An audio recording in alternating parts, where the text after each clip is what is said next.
Thanks everyone for joining our webinar, Network Segmentation for the Rest of Us, How to Get Your Segmentation Project Moving Towards Zero Trust, presented by Senior Security Consultants Justin Bollinger and Steve Maxwell. My name is Chris Besch and I'm the VP of Sales and Marketing here at Trusted Sec. Before I introduce Justin and Steve, I wanted to touch on a couple of items. First, we have a recent blog and a couple from last year that complement the webinar. The most recent blog is titled 6 Crucial Network Segmentation Actions. The link to this blog and the other two can be found on our website, and the links will also be shared in the chat section of the webinar toolbar. Second, Justin and Steve will leave time for Q&A after the presentation. Please type any questions you have during or after the presentation in the questions section of the webinar toolbar. We'll try to get to all of them today, and if we can't, we'll send a follow-up to everyone who attended. You can also feel free to reach out to us directly after the webinar at info@trustedsec.com. Before Justin and Steve get started, I'll provide a brief overview of Trusted Sec. As you can see, Trusted Sec is an information security consulting team at the forefront of attack simulations with a focus on strategic risk management. Our goal is to help organizations defend against threats of all kinds, change the security industry for the better. This slide shares a few of our differentiators. At Trusted Sec, we have 4 main divisions that can help organizations build a security program, test it, fix or remediate the issues, and perform incident response services if a breach does occur. We have a large research team that supports all of these groups, and our over 45 consultants work together to provide impactful results for our clients. Trusted Sec was founded by David Kennedy, who speaks all over the world, is regularly on the national news, and has created numerous open source tools that have significantly helped the InfoSec community. I already briefly touched on our research team, but to provide a little bit more color, it's a group led by Carlos Perez and is made up of ex-FBI, NSA type of individuals. Technology and defensive capabilities are getting better, and it's harder to break into companies. This group creates proprietary tools, finds new attack vectors, and more to help provide successful engagements. Here are a few of our core services. Red, blue, purple services, and attack path coverage seem to make up a lot of our recent conversations. And now for the speakers. Justin Bollinger is a senior security consultant with over 10 years of industry experience. A couple areas of focus for Justin include network access control and secure network design. Steve Maxwell is also a senior security consultant with experience in areas such as software development, software quality, performance engineering, information security, and internal audit. With that, let me turn it over to Justin. Hello, everyone. So, kind of a really high-level view of what we're going to be talking about today is segmentation. And we kind of wanted to define what we mean by that. Because if you look in the dictionary, segmentation is just to break it up into smaller chunks. But when we talk about network segmentation, we're really not talking about, creating VLANs or creating subnets or creating different chunks of networks. We're really talking about how those chunks of network that we've divided up interact with each other. How do we control the traffic between them? And along that, there are a couple different definitions that we want to kind of talk about, and that is north-south and east-west, and then also data center and access layer, because you could have segmentation goals in any of these areas. So we want to make sure that we kind of outline, what those might be. So the first one's north-south. When we talk about segmentation, in a traditional sense, whether or not you're talking about breaking up into 2 VLANs and then controlling the access between those 2 VLANs, this is really what we mean by north-south. And that is because if you look at the OSI model and you're thinking about the different layers, this traditionally requires that there's some sort of layer 3 boundary. There's some way to route between the two. So north-south, you're going to have to go from one network to another routed through that central point. That's pretty easy to understand from, most people on this call, I'm assuming, already have some sort of segmentation that uses the north-south method. Whether or not it's internet DMZs, is a really good example. You have to flow through the firewall in order to get in and out of the DMZ. East-west is a little bit different because that could be within a specific VLAN or within a specific subnet where it doesn't cross a routed boundary. So there are some solutions that would assist you with the east-west as well.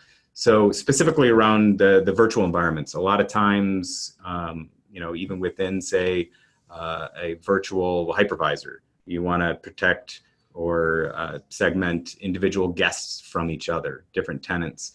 That would be an example of, east-west. You want to advance. So we wanted to start off and kind of give you a couple stories, from our experiences that directly apply to network segmentation. So starting off, Steve's gonna. Yep.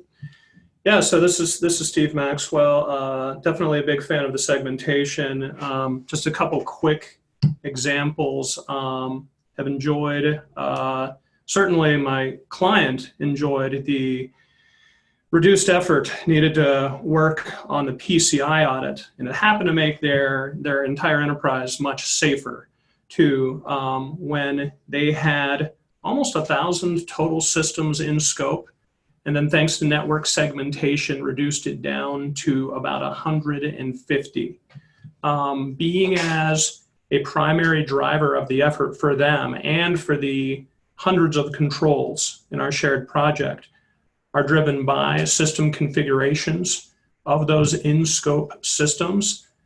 This made a huge impact. It saved them literally man days, probably over a man week on a project where we spent over a month together.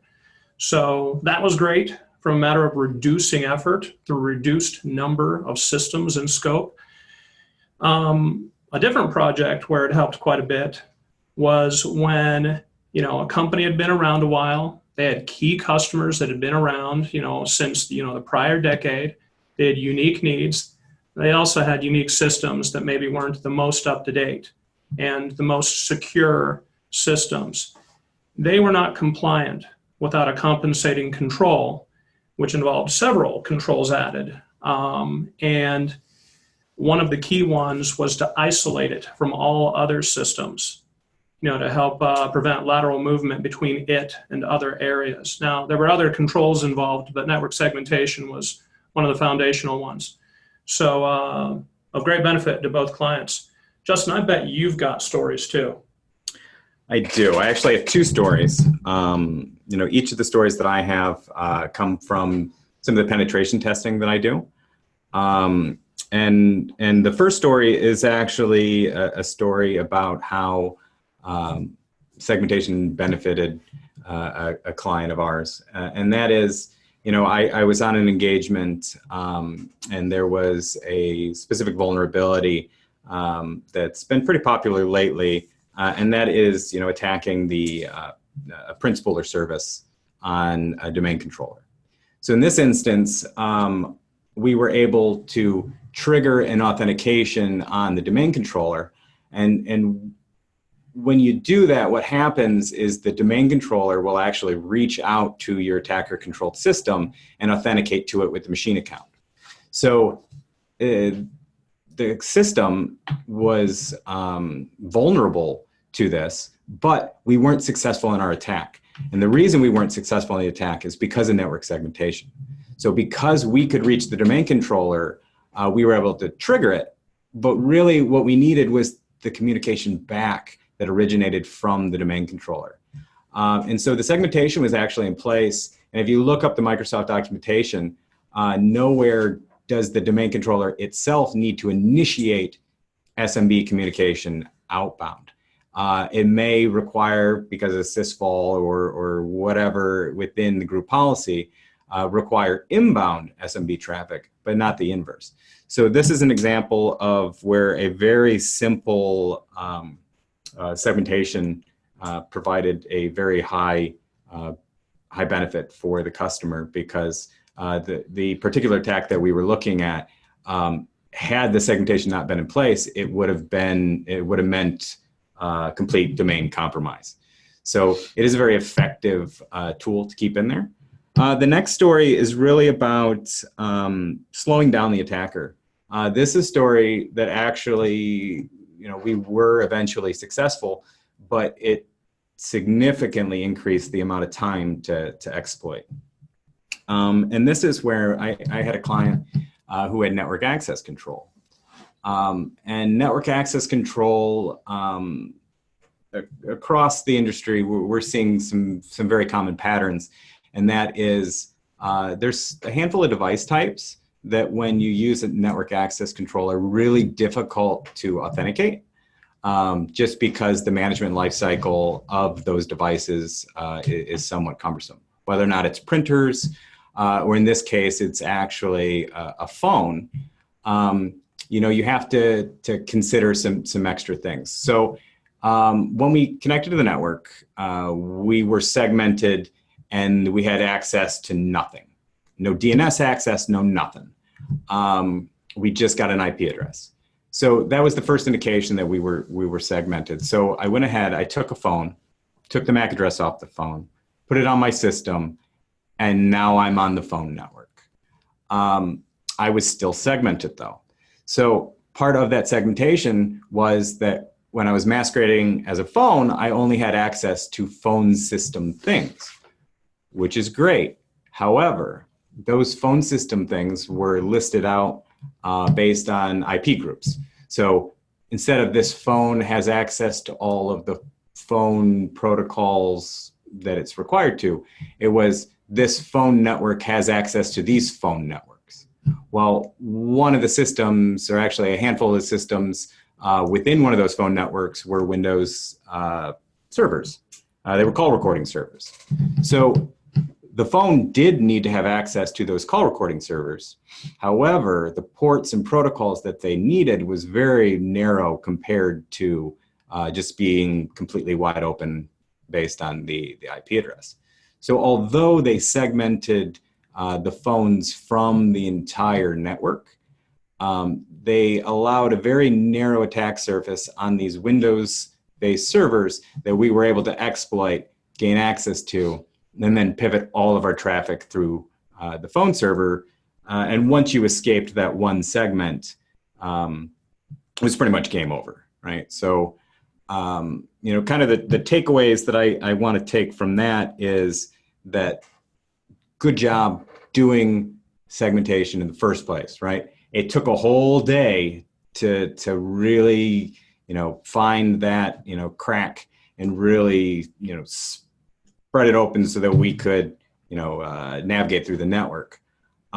It also gave a lot of time for them to detect a lot of extra logs that, failed attempts to spoof different things. But at the end of the day, they didn't go far enough. They didn't go towards the principle of least privilege. And that is only allow what is explicitly needed. And we'll kind of get down into that and look at those stories, and we'll reflect back on the individual stories as we go through the rest. So first off, I kind of want to talk about what we're gonna look at from for the rest of the presentation. We're gonna look at defining goals and kind of what do those goals look like before then we can define what that policy is going to be before we design a solution. And the reason that I lay it out that way is because a lot of times in the industry, what we see is that some of those are flipped a little bit. Being a network engineer, I was often given, say, equipment or a solution and then told to come up with goals to, make that equipment, that purchase viable. And then also, here are all the goals, here's your one solution, make it fit. And I think that's somewhat of a wrong approach. And we'll kind of step through a little bit and why that is. So the first advice that I have is about defining goals, right? Keep goals simple. And the reason I say that is because if you list out a whole bunch of items that you want to accomplish, but they're not attainable, then you're never going to reach the goal line. So I like to think about it, having very strategic, tactical goals instead of saying we want to segment every specific user group based on what their department is, and then take every application and create individual segments for each application, front end, back end, and control everything across the board. That's great. That is the perfect thing that you should be doing. However, during some of our research, we saw some statistics from Gartner, and that was in 2017, 70% of network segmentation projects failed to get off the ground because they were overly engineered. They were overly segmented. So they had to go back to the drawing board to redraw up, what their solution looked like based on something that was actually attainable. And I guess that's what I mean by the enemy of good is perfect, right? If we never start because we're trying to design something that's perfect, then we never see any benefit. And we'll take a look at what that means. So we want to take a moment and kind of look at from a GRC perspective and what some of those goals might be. All right. So as you can see, within GRC, we're taking kind of a broad swath. Certainly not every take that can be taken, but I think one that's kind of on people's minds, some of the most common perspectives on it. And of course, so many are related to managing risk. So I want to start that. MITRE is very popular this year. I want to kind of take a different angle in terms of reducing attack techniques and the goals that can support that. And then of course, as I do a lot with PCI, to show direct implications there. So let's move on to the risk-based approach. As you can see, all kinds of GRC frameworks all have controls related to network segmentation. So pick any of them, it's relevant to all. This particular thing, I can't take credit for this. This was taken by something the PCI Standards Council just produced days ago that includes PCI DSS version 321 as it relates to the other ones already mapped, whether it be CIS, COBIT, ISO, or NIST. And yeah, so very broad applicability if indeed your goals are to prove the maturity of your security program, and then you can get into specific network segmentation goals. It will reflect on that maturity too.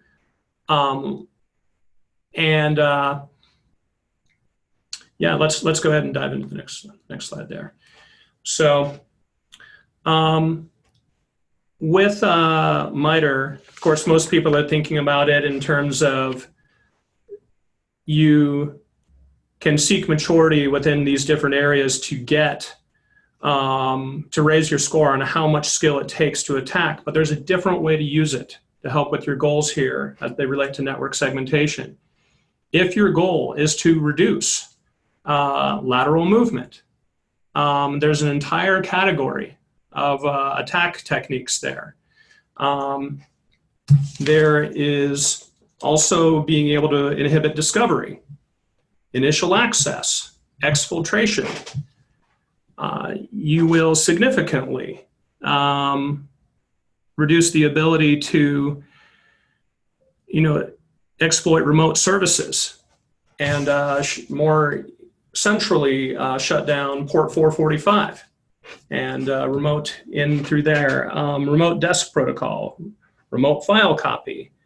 There are easily, over 10 techniques that are significantly eliminated simply through applying the controls offered by good network segmentation. And because this framework shows quantifiable ways to show how much harder it is to attack, there are real metrics that can be taken out of this. But also specifically to your segmentation project, the goals of eliminating specific attacks, lateral movement, discovery, exfiltration. It's very strategic and applicable to your segmentation goal. So, of course, PCI scope reduction, you already heard the story about, reducing the effort, reducing the time it takes. Wanted to give a few other perspectives too about maybe how much, raise the questions about how many segments are enough, additional considerations, and also even what that means and if you choose to take advantage of it. If your goal is simply to be PCI compliant, you don't have to segment. But again, to reduce the effort, you do the segmentation. This illustration, the dotted box, shows a single segment needed to go ahead and apply that. Additional things, though, if your goal is truly for good security within that, you may decide that you don't want the database to be in the same segment as the application server. You may not want other things that process, store, or transmit cardholder data to be in the one CDE segment, like a printer that is used to print such things. Does it make much sense to have those back office functions in the same segment as your core enterprise? But if it's classically a cardholder data environment, it's a consideration for that. You may also want to consider multiple segments for other things that are in scope. And one thing I don't hear a lot of in terms of segmentation are segmenting things outside of the cardholder data environment itself. Other things that are in scope, things that interact with your cardholder data environment, your patching servers, your NTP, your domain controllers, your security administration, your jump boxes into the cardholder data environment. Should they be on a flat network with everything else in the enterprise, including non-administrative users and just a large mass of users that may or may not be friendly and or have a conflict of rights? So many questions as to how many segments to introduce. Now, as Justin already said, perfect is the enemy of good. You want the least number of segments to accomplish your goals. So many things there. Next one, please. The only other thing not touched on there is regarding the risk-based approach. As a part of risk management, you evaluate what your critical assets are, and do you want to group them together because they could benefit from, would your goal be to, protect them better and to isolate them from other assets that aren't as critical, aren't of that purpose, do not need the same protections, and then to apply the additional access controls to them. Do you have intellectual property to protect that shouldn't be on the same departmental drives and in the same control area? Do you have personally identifiable information, HIPAA information? Do you have third parties, working with you as a service provider or as a customer that are somehow with their access and your needed business together on the same control area as some of your other proprietary things? As we already know from Target and from many other very large, sophisticated companies with excellent security controls, that all it took was exploitation through the normal access granted to their third-party partners. So might you even limit, the area they get access to be only what is needed to do business with them and not your other goodies too? So we've already kind of touched on, do you want it to be in the same area that lots of other folks use, contractors, um, executives, people in marketing, finance, should they all be in the same area of controls as the things you're trying to isolate? There's IoT. Obviously, IoT is explosive. As we know, they may or may not be supported as rigorously as your core enterprise servers and systems. They often are not. Phones are the same way, especially if you're using an older voice over IP system that doesn't have end-to-end encryption. Might want some isolation. Medical devices notoriously are under regulation by the FDA and might not even be allowed to provide OS patches. They might be years out of date, yet they might be used to as critical life support and whatnot. These are very vulnerable to attack potentially, obviously mission critical, and might want to be isolated.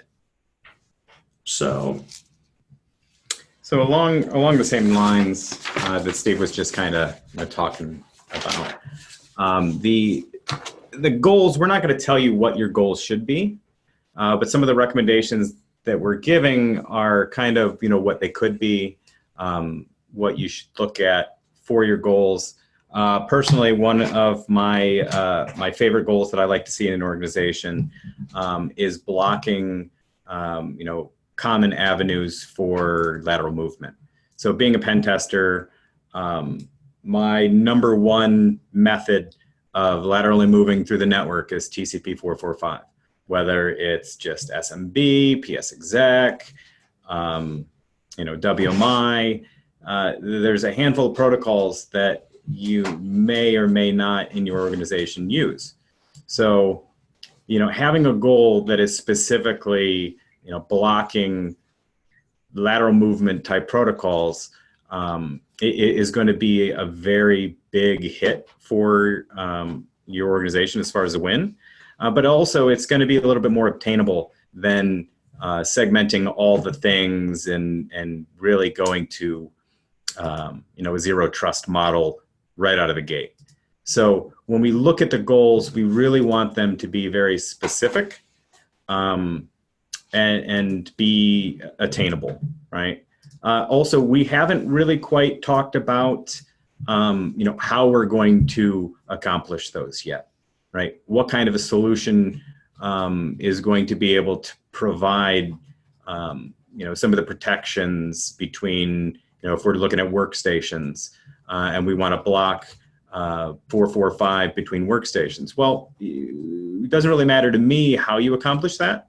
I would consider Windows Firewall GPOs, although they're probably overly complex, using that method. It's a completely viable method. If your goal is to stop traffic between two systems, then Windows Firewall is great.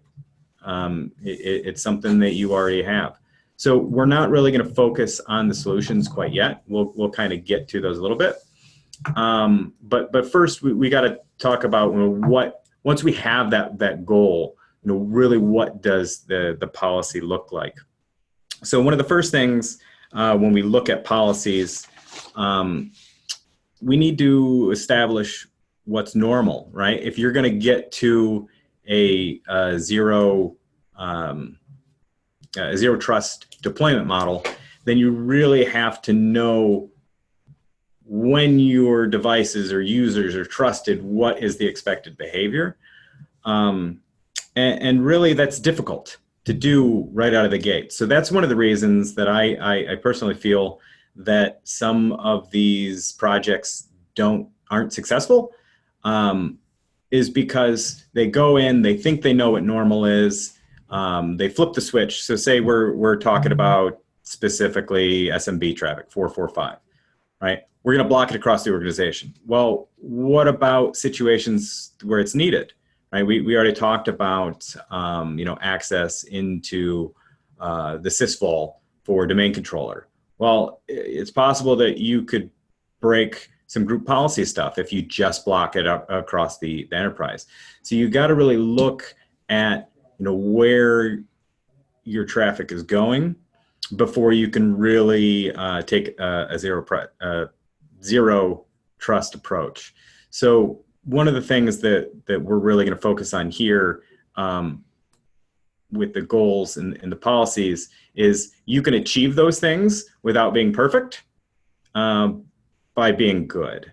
So if we can actually, If I may, I really like the point of defining normal.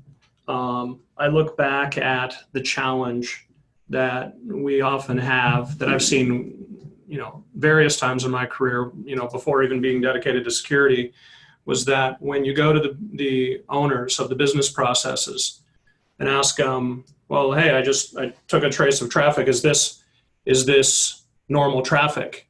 And they'll always say, yeah, that's normal. Let me get back to work. Yeah, sure, that's us. That's what our traffic looks like. This is such a big point. We just saw earlier this year, Citrix, publicized its data breach that started 10 years ago. And inevitably, in 10 years, do you think they've brought on new software products? Do you think they're new security products?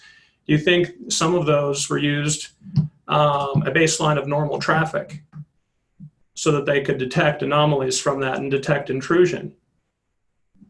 Pretty safe to say that their baseline of normal traffic included some of the hacking activity, including exfiltration of data that was occurring during that entire time. We saw even more recently, also this year, Dominion National, ensure they had also been breached for 9 years. And we know more are coming. So we can't just gloss over and say what traffic we have today and what we can observe today is our normal. It might already be compromised. So along the policy lines, when you're going to start defining a policy that will meet your goal, one of the things that you can look at is taking a baby step approach. Okay.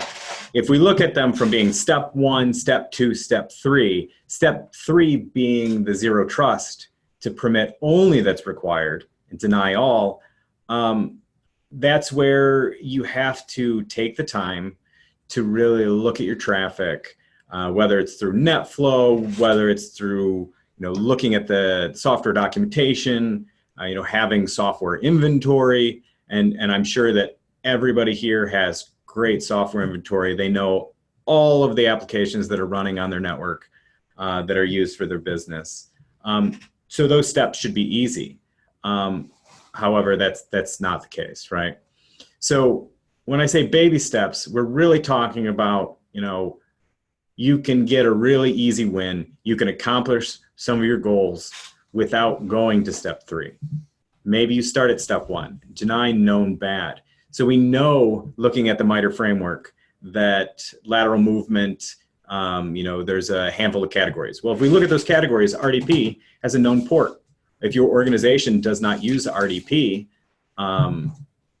or if you know who does use RDP, maybe there's only a select handful of users that use RDP, then maybe that's an easy win for you to block, say, service accounts from being able to RDP.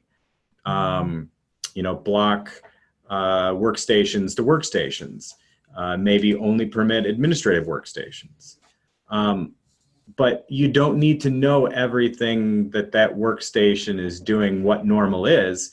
You just need to know that RDP is not normal, right? So that's what we mean by baby steps, because if you try and do all of the research to get it to a point that you can then execute the zero trust, how long did it take you? I've seen some segmentation projects and access control where they've taken years to just roll out very, very simple policies. So when you get, the more complex you get a policy, the longer it's going to take to implement, and you just got to kind of find a balance for your business and your organization in general. Some of the other ways to kind of define what normal is, I mentioned NetFlow. That's a great method. There are actually some great tools out there that use NetFlow, and you can actually, within the tool, categorize that they're this type of traffic, and kind of not whitelist, but kind of filter out some of the known good. And then that way it'll let you drill down to some of the anomalies. That way you can kind of determine whether or not what application they're for. Maybe you'll discover some applications on your network that aren't inherently malicious, but just something that you weren't aware of. Other ways, threat intelligence. If we look at segmentation, your internet edge firewall, that's a great example of segmentation from the internet. You could use threat intelligence to, categorize a specific, say, Tor nodes.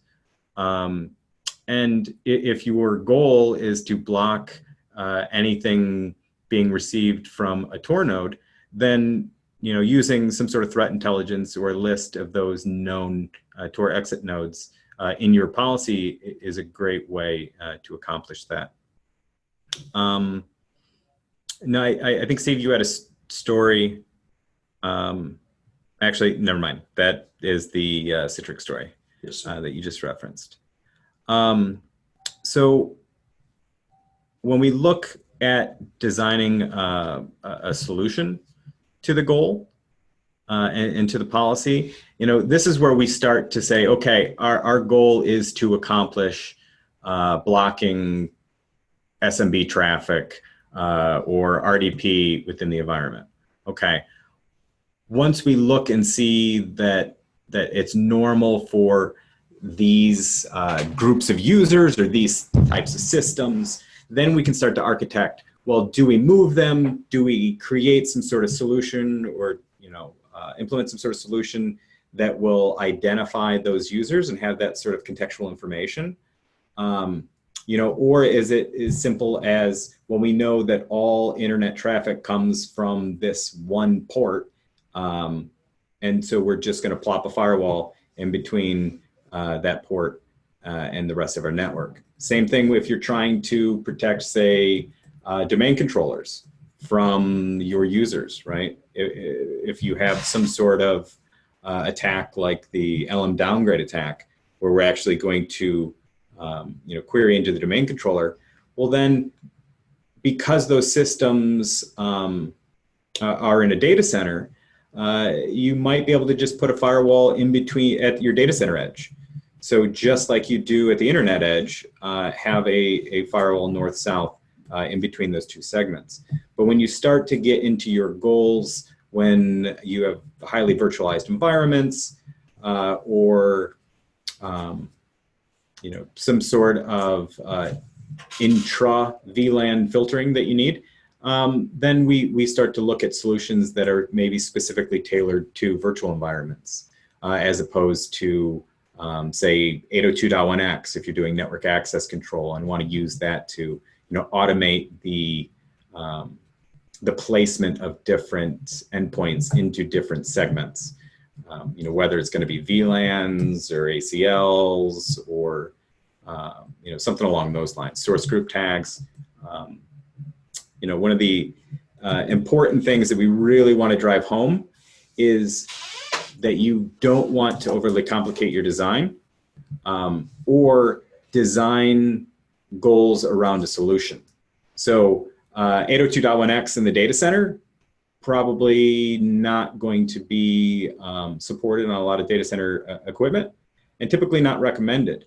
So if your only solution for segmentation is going to be, say, Cisco ICE or something that does the access layer segmentation, it might not fit your needs in the data center. So that's why we really want to have a goal and then build out what those policies are going to look like before we try and create a solution to accomplish those goals.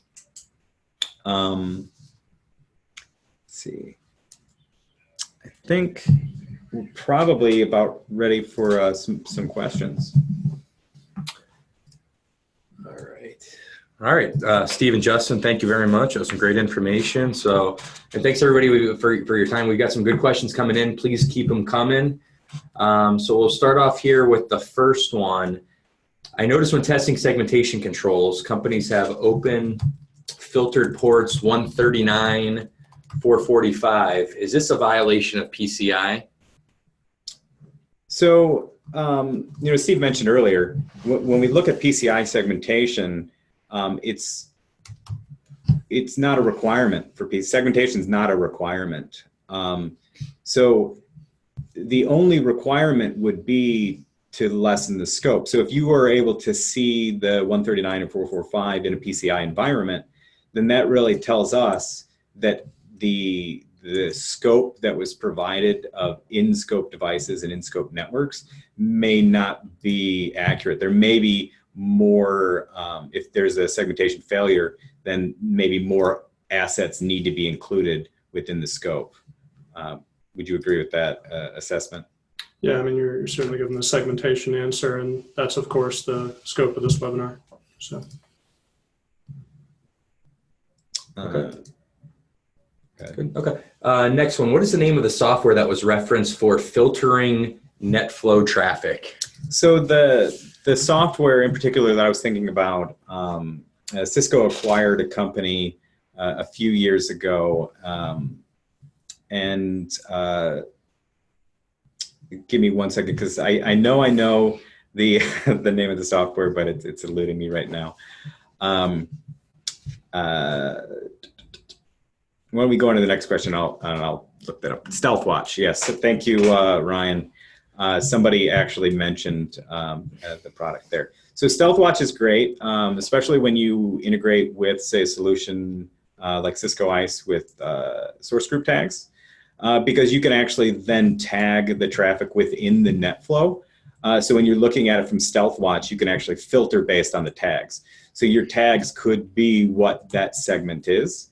And because the tag itself is embedded in some of the, as part of an Ethernet header, that tag can actually exist, across your enterprise.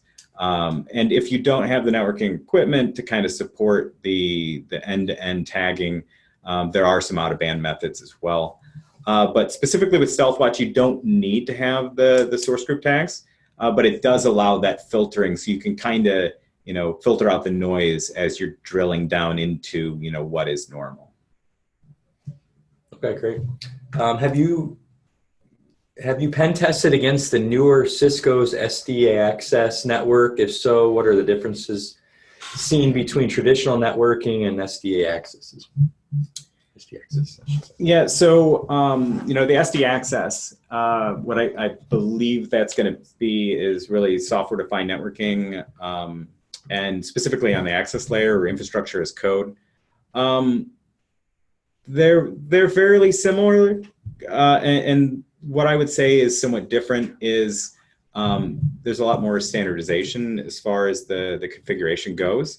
But really, your policies are going to be the same, whether or not it's just-in-time networking, or if it's a hard switch that's been sitting there for a while. Because really, we're looking at the policies being, is it a phone? Does it connect to the network? Can we masquerade as a phone? Depending on whether or not it's software defined or not, it doesn't really give us much different attack surface. All right, great. Any network segmentation strategies for Active Directory? So Active Directory is a good one because there's documentation. It does use a lot of high numbered ephemeral ports, but the documentation on what ports and protocols it's going to use between, say, member servers, between domain controllers, between workstations, it's all very well documented. So for Active Directory, I would specifically look at domain controllers and domain controller to domain controller traffic, and then also domain controller to other systems, right? So domain controllers between themselves need to communicate on a different range of ports than the systems need to actually communicate with member servers or workstations. So for the vast majority, workstations and servers actually go to the domain controllers and not the other way around. So it's often missed that, some easy wins, say for callback to the internet, maybe a simple policy to just block access from domain controllers to the internet might be an easy win for, maybe some command and control, or, instance here where we had the LM downgrade attack was thwarted because specifically we couldn't communicate from the domain controller back to our system. So I hope that helps. Yeah, okay. Next one, we are a development shop that has multiple environments for our different layers along with internal areas. Right now, we are mostly based on border access control and rely heavy on user access controls. The fear is if we segment beyond that, it will generate an enormous amount of help desk tickets we wouldn't be able to deal with. Any advice? So I think this really touches on, a common thing that we see in the industry. And that is your fear of getting to perfect is affecting what good is.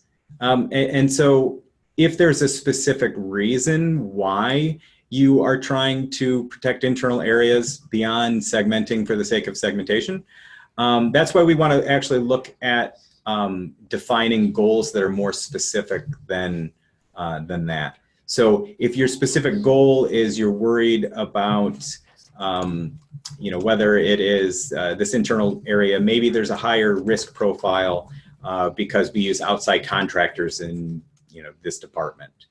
And we're worried about intellectual property on a project that is, unaffected by that group. Then yeah, that would be an area where you wouldn't need to get to perfect. You could still put in the implementation controls to block access from that set of user groups to these specific servers. And that's where we get into the baby steps. The block known bad, and then the next step is going to be, block known bad, permit traffic identified, deny all, and then, permit only where required. You don't need to necessarily get to step 3. So everybody's tolerance for risk is different. So if you're, denying known bad and permitting all is good, then maybe you stop there, right? There's no wrong answer. So as long as you're accomplishing your goals, and if your goal is to, limit access specifically to certain servers or certain protocols, then maybe look at it from that approach, and that'll help. Because when you look at a very narrowly focused goal, say blocking RDP, because these systems don't need access to use RDP, well then you'll have a lot less help desk tickets to deal with, because you're only going to be affecting that one specific service, not just flipping a switch and hoping that nothing breaks, right? So that's why we're gonna take that stepped approach. That way it'll give you time to research some of that stuff. Great, thanks, Justin. And thanks everybody for these great questions. I got some more here. Is the sole use of VACLS sufficient for segmentation? Yes. So one of the things that we really wanted to stress up front was that we weren't going to talk about VLANs. We weren't going to talk about ACLs. We're going to talk about grouping and controlling access between those groups. So VACLs, it's great use of being able to block access between 2 different groups of systems. And so it's completely sufficient. But what I would say is don't always rely on the same solution to meet all your goals. Just because you've implemented Cisco ICE doesn't mean that you need to segment your data center using it, okay? And that's really why we're looking at it from a goals approach, because you don't want to develop your goals based on the solution that you've purchased. You might want to, look at it from a different perspective. And that's kind of what we're looking at here. The next one here, it looks like, how do you deal with RPC?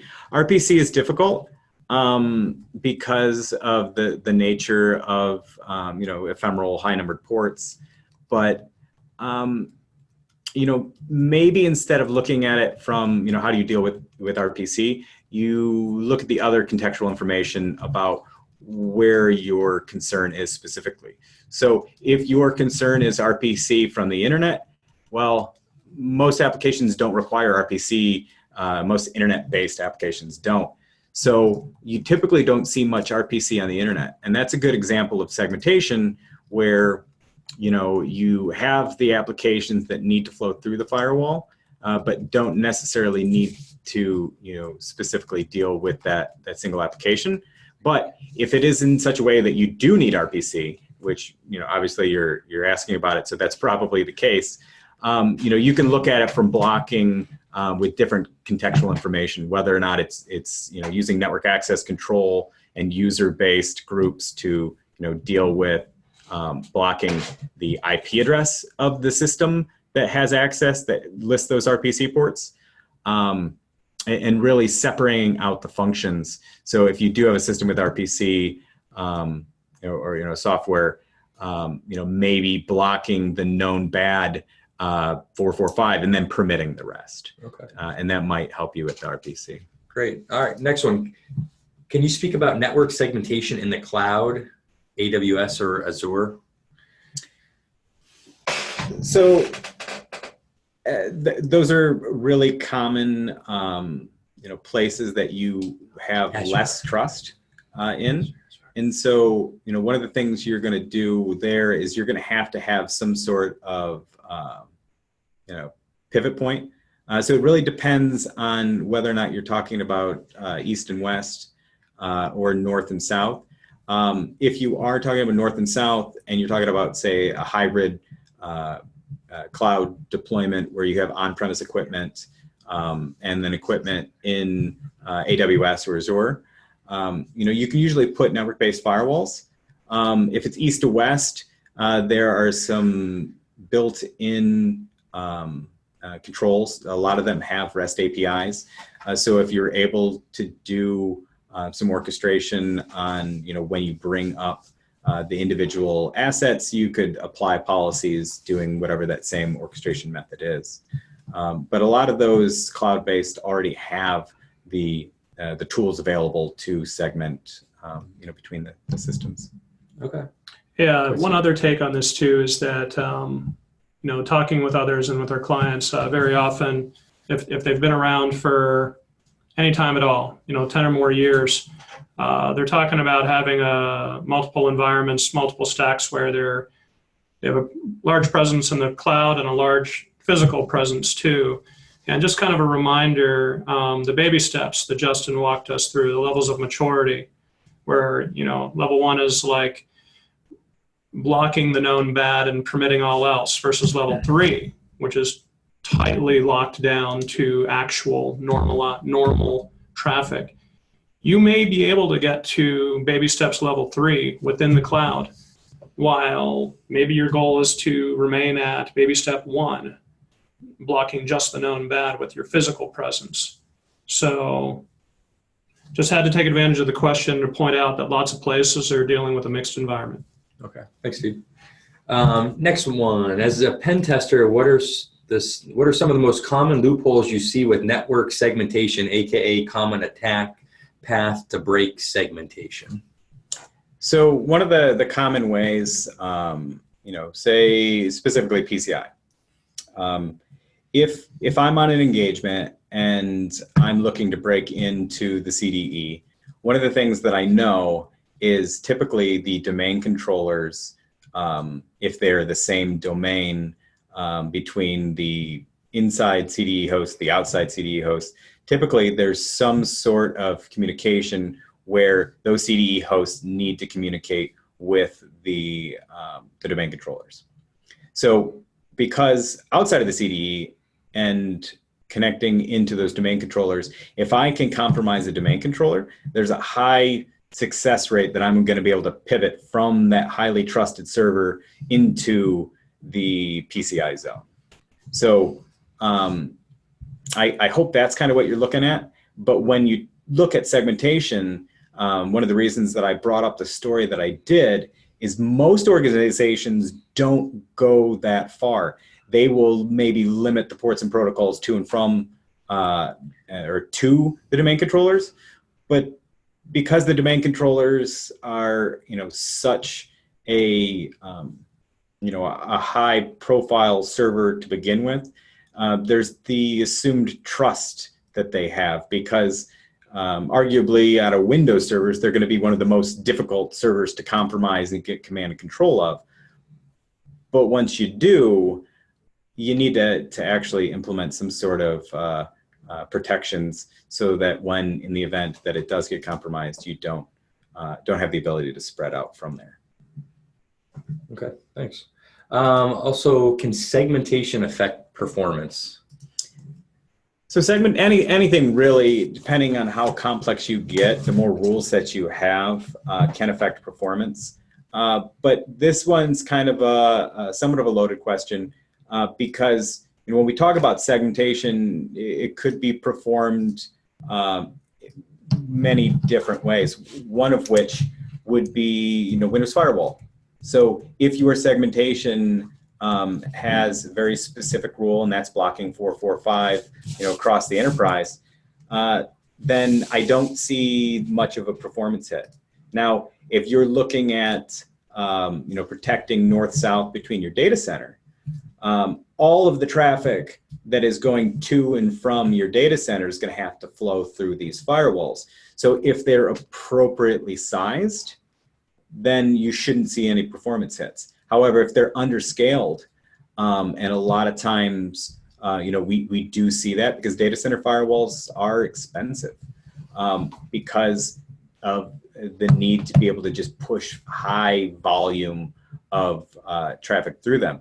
So instead of thinking about it north-south and putting that firewall in between all of your users and your entire data center, is if you specifically have a high security zone within your data center, you could put a firewall there, then you don't have as much traffic flowing through it. And so those are some of the considerations that you need to think about when, designing a solution, to meet this very specific goal. So your very specific goal is to protect that specific asset in the high security zone, maybe not the entire data center.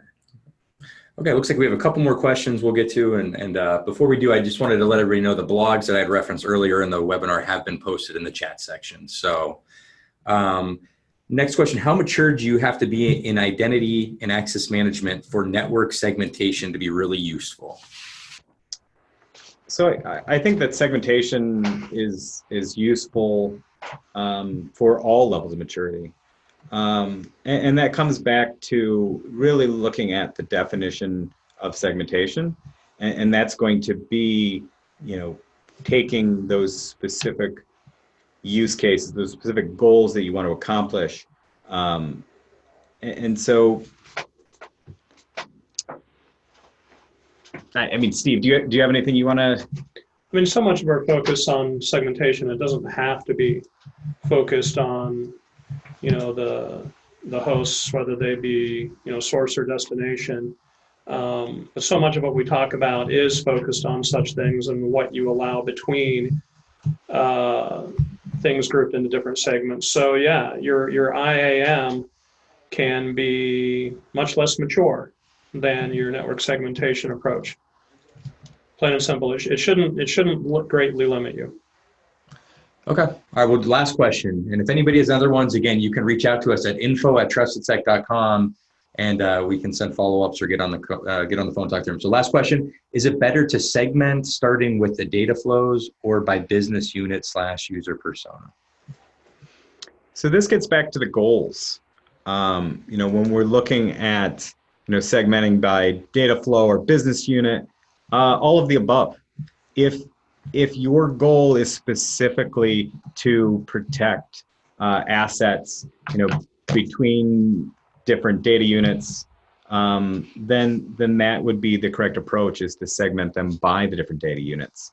But really, if your goal is to protect against, say, commodity malware, say WannaCry is a really good example, That's one that took advantage of port 445 and used it to laterally move through the network, and really it was a very effective worm. So if your goal is to prevent the next SMB meltdown type scenario that we had with WannaCry, then business units is not really the focus that you should be really looking at, or even user persona.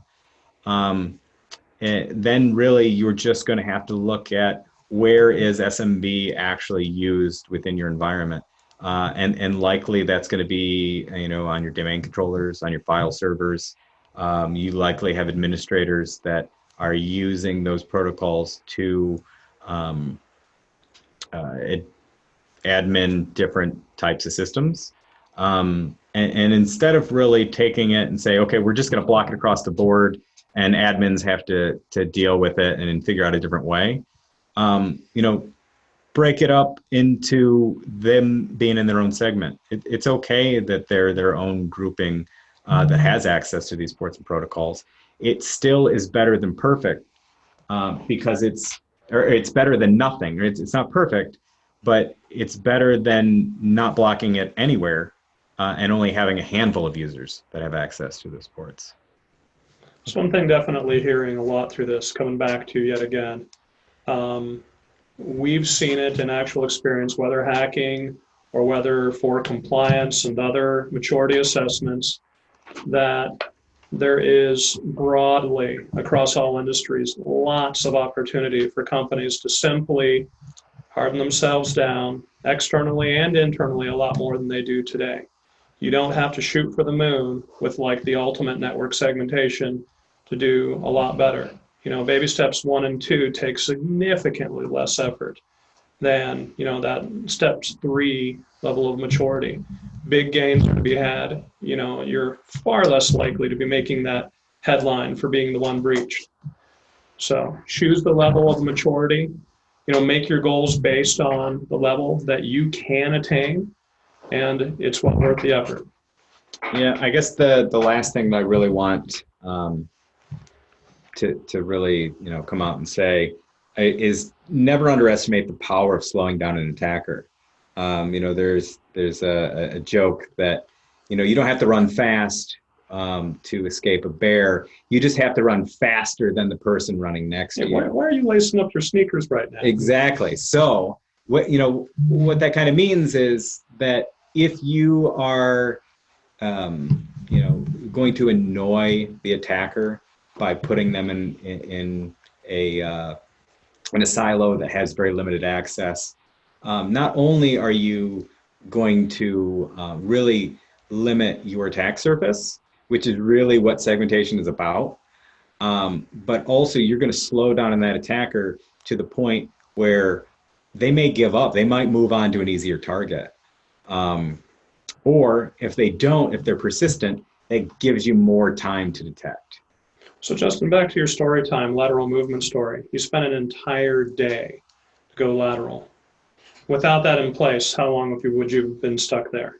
So, and how much time did that give the blue team to discover you? Exactly. They gave them a full day to discover me. It's a lot of time. And then, once I had the level of network access, we were actually able to, have complete domain compromise fairly shortly after that.